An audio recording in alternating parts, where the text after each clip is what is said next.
The Christians who are living in Zanzibar, they have courage. Because if you don't have courage, it is not easy. They collected everything which was inside here, benches. They collected them together, they took the piano, they distracted the altar there, they put them together and they burned. Zanzibar, the beautiful and exotic island archipelago, 35 kilometers off the coast of Tanzania. In recent years, Islamic extremism from abroad has infiltrated this otherwise peaceful tourist destination, threatening the Christian minority. The shooting just here. When he was coming from town, celebrate Mass at St. Teresa Church. As Islamic extremism spreads down the east coast of Africa, from Somalia through Kenya to Tanzania, taking advantage of political divisions and economic hardship, Christian communities, like those in Zanzibar, are faced with an uncertain future. Still, we are living in fear. We are living in fear because anytime they can do something against the church or against the religious leaders.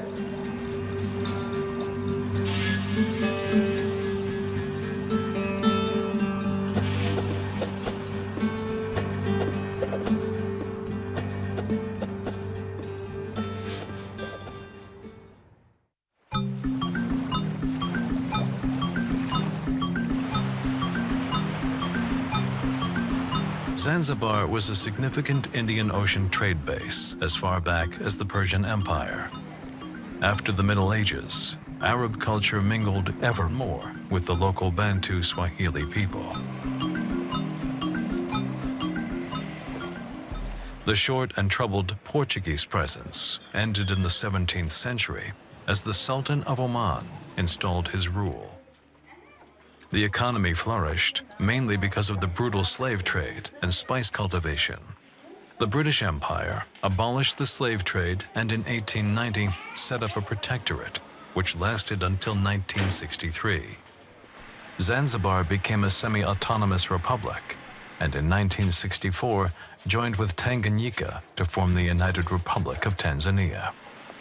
Today, Zanzibar and the old walls of its UNESCO-registered stone town still offer a magical charm. The smell of spices and the sounds of small merchants echoing through its tiny alleyways, as well as the island's marvelous sandy beaches, attract thousands of tourists every year. The archipelago is home to about 1.4 million people, of which 97% are Muslim. The small Christian minority on the islands of Pemba and Zanzibar has been present there for over 150 years. In 1977, the time I came to Zanzibar, of course, the number of Catholics was not very big. By that time, there were only about 3,500 Catholics for both islands, Unguja and Pemba. But slowly, as years went by, the number of Catholics increased because we got people from mainland who came to work here. And during that time, the relationship between the Christians and the Muslims was very, very good. And even during our big celebrations like Christmas or Easter, or have a wedding mass or funeral mass, you see the number of Muslims coming to join us.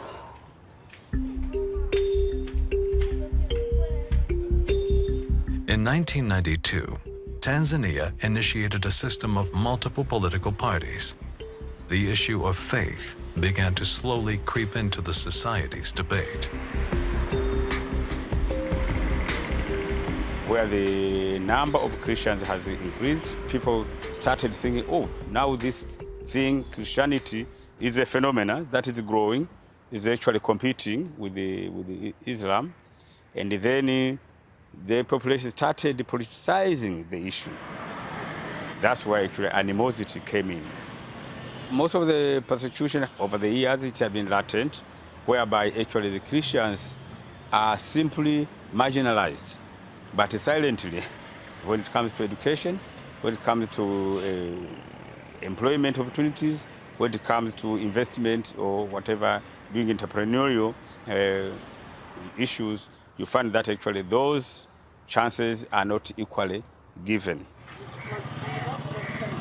Some of people who, for example, when you go for shopping, you go outside on the road, they keep on saying, you don't have faith, you don't have faith, you don't know God, you don't believe in one God, you have 3 gods.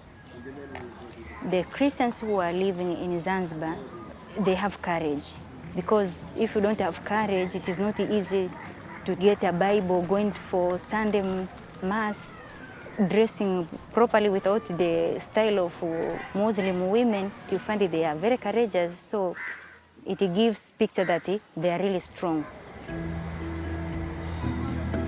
About half of Zanzibar's population lives below the poverty line.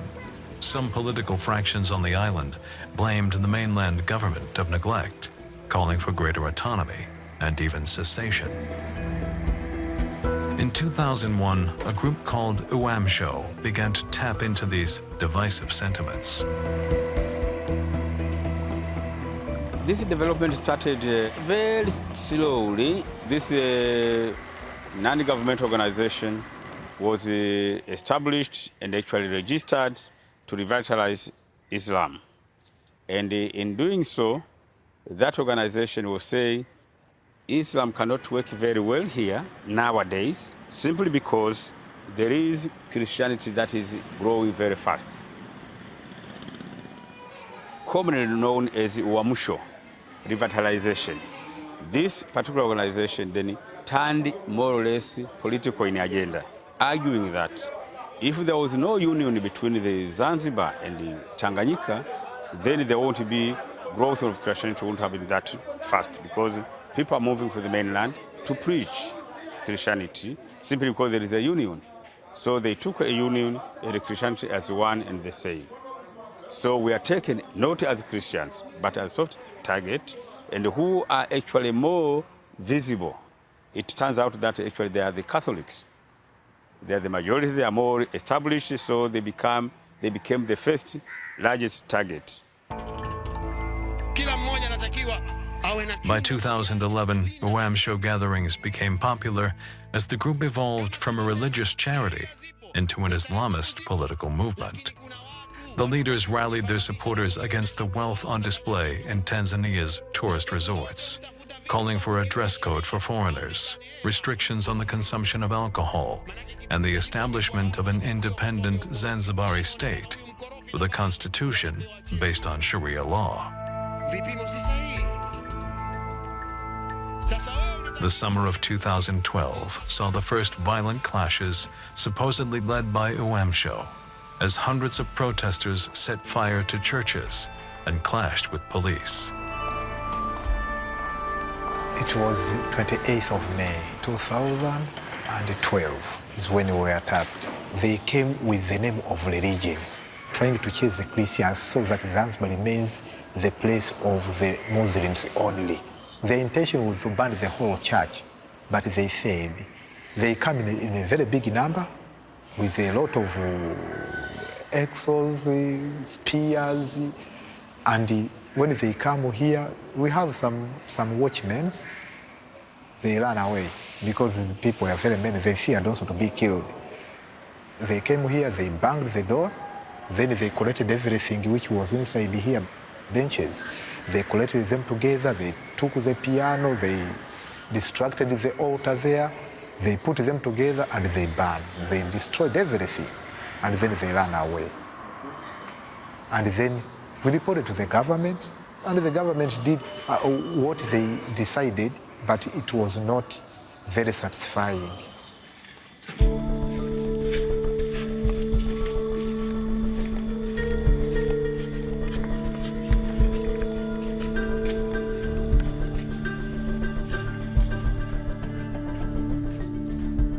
That time when they were calling of Uamsho, they see young boys moving around, destroying the shops, the cars, and what. It was a threat also for us. We were scared somehow that in case they come to this school, we are with the children and what. It was not good. We are living in tension and fear. Those who are inside with us, we remain with them. We were threatened that they are coming to burn the school, they are coming to destroy whatever the property is here. But at least we informed, some soldiers came and they were in the compound. We thank God that they were with us. Some spent the night here, so at least we were guided.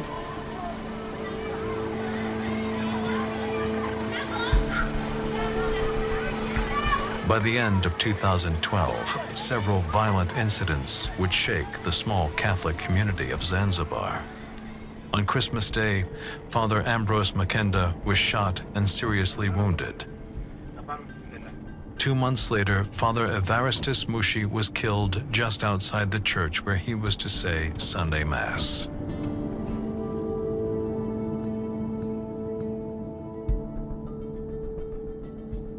On Saturday evening, we were seated at a dining room, the hall there, Bishop, Father Thomas, myself, and late Father Mushi, taking our dinner. We finished and we were chatting for almost, we left each other at around 10 at night. This was before the Sunday Mass on the 17th of February 2013.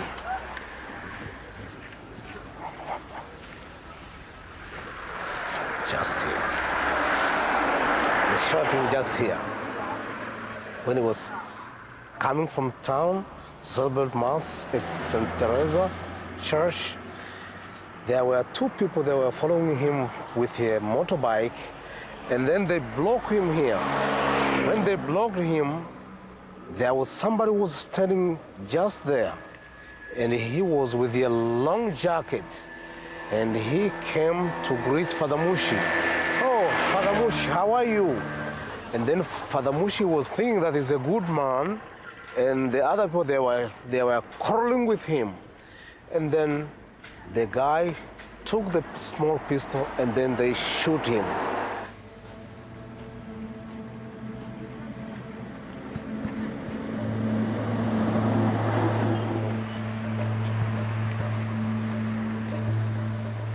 I learned that when I was in the church, I was celebrating the Mass. After the Mass, I ran away to the hospital, maybe to find a way of giving him last blessings, but I found that he was dead already.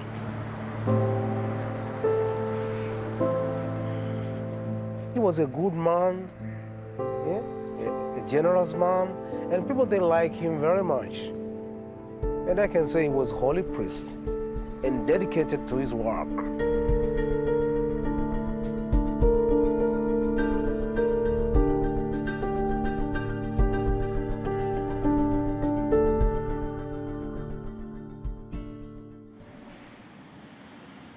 Of course, there is a lot of fear, tension, and so forth. Everybody were worried. We didn't know what is next. But we said we leave it in the hands of God. And the religious, the women, the nuns were the ones who were so much afraid.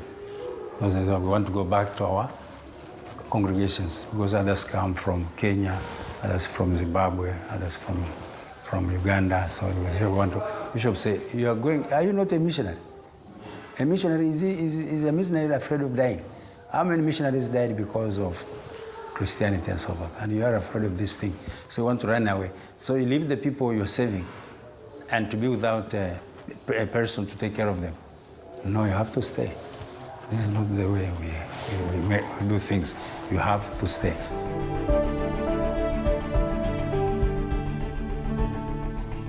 Sometimes you get scared, but all the same circumstances forces you not to.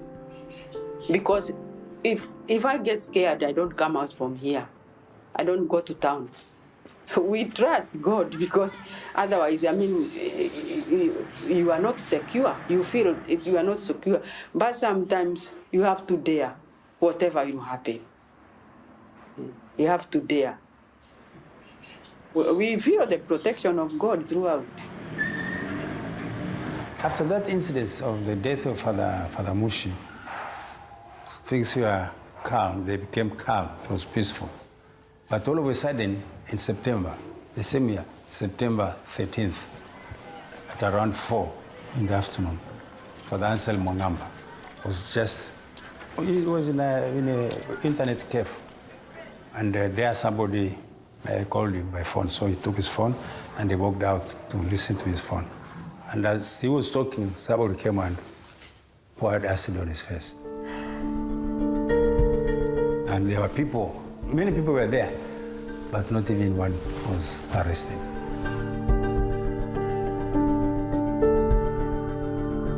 Despite the subsequent detainment of Uamsho's leaders and the termination of the group's activities, there remains an uneasiness among Zanzibar's Christians. So we are trying to meet and encourage one another. But of course, still people were in great fear. Even myself, I was in great fear. But I said, I've become a priest, and this is my working place. Whether they want to kill me, I'll die here. But I cannot run away and leave the people behind. I said, we are not going to leave this place. There are Christians here, and you have to take care of them. If you are to leave this place, then you will be the last.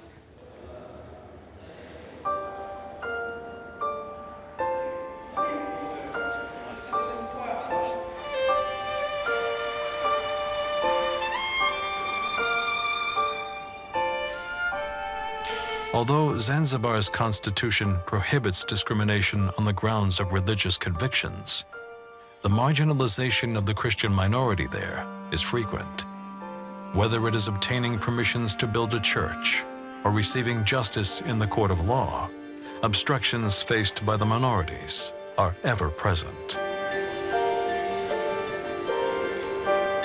Of recent, the persecution then became actually a direct segregation, whereby actually one is not happy at all seeing a Christian doing something, or is not happy at all seeing a Christian infrastructure being raised, erected anywhere.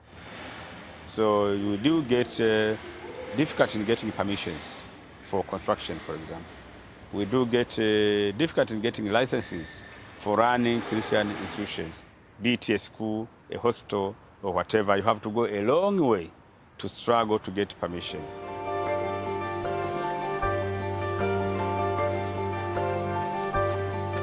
Here in Zanzibar, to get a land is very difficult. So the church managed to get the land here, which actually was the house of the person. We get a lot of troubles. Because if we could say that we were buying this house, but in the future we want to then build the church, they could deny.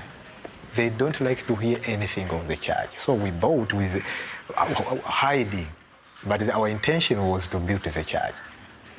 When the house was coming up, they discovered that they are building the church. So they began disturbing us a lot. It was not easy, but actually we put all of those insults in the name of God, in the hands of God, and we are still surviving. We hope God is helping us, but actually we have got a lot of obstructions.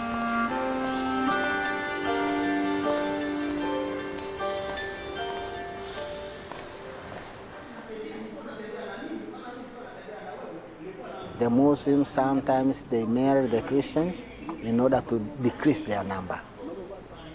Their campaign is at least to interfere, to make sure maybe the Christians to be wiped out, which is impossible.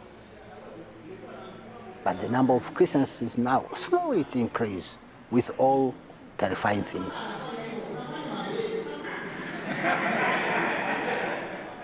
And that is why you have the seminar, how to live between the two, and how to live and be strong in their faith. Yeah, because here sometimes they interfere with the Muslims, and at that time they will change their religion. So in order to be stable, we better to give them seminar several times, how to live and how to cope with the other religions. The government always says it does not condone those activities. But then in the end, you don't see government machinery taking really action against the culprits. It is said and it goes silent. We have had effort, for example, where a Muslim family would mistreat a Christian family. And the Christian family will go to complain to authorities. And the authorities will say, we'll look into the matter, and they never take even a single step forward. So it remains in the books of the authorities, so the Christian person will only remain complaining. So the Christians have actually to go a long way to demand their right to be here, to practice their faith. They have to go a long way to be adamant, to show that they actually have the right to be here.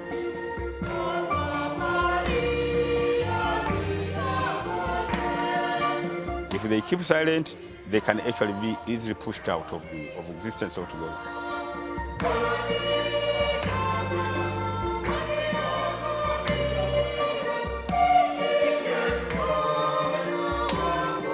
The archipelago's Christian community remains strong, despite the hardship and intimidation it has weathered in recent years. The 8 parishes on Pemba and Zanzibar islands serve their communities through schools, nurseries, and clinics. A lot of people are poor, not only the Catholics, even the Muslims are poor. The Catholic Church, we're trying to do now is to help people. The vision of the diocese is education and health. That is the vision of the diocese. That's why we're trying to build schools for them, when we are trying to build health centers for the people. We are trying to help everybody without any religious segregation.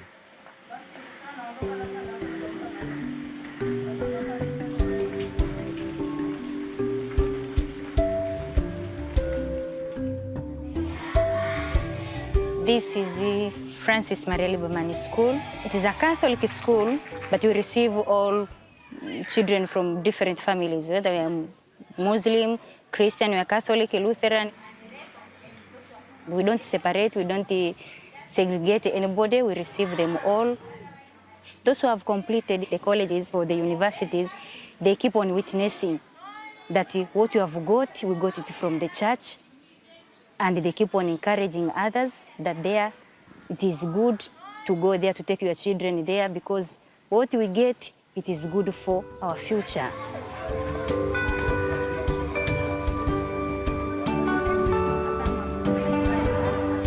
What I would love to call upon the Christians is not to despair, but to invest in, first of all, in education, and to get actually ready or be vigilant on all matters that end up strengthening their faith.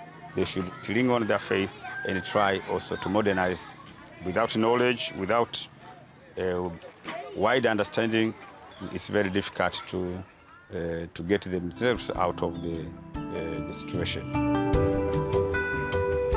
Majority of the people in Zanzibar are children. Therefore, those who pass within our compound, we hope somehow there will be a future in them. The Zanzibar, their main income is from the tourism. When we have the school, which is dealing with the catering, food production, and mechanic, it will be of great help to the country, because when you get these students, they improve and they get a job, these big hotels, where they deal with the people from outside. Somehow you elevate their standard. And so they can serve the country. We have the hope that in the future, that it will not be like 10 years ago. And there will be a seed which is going on growing. And that's what it will be, a new Zanzibar somehow.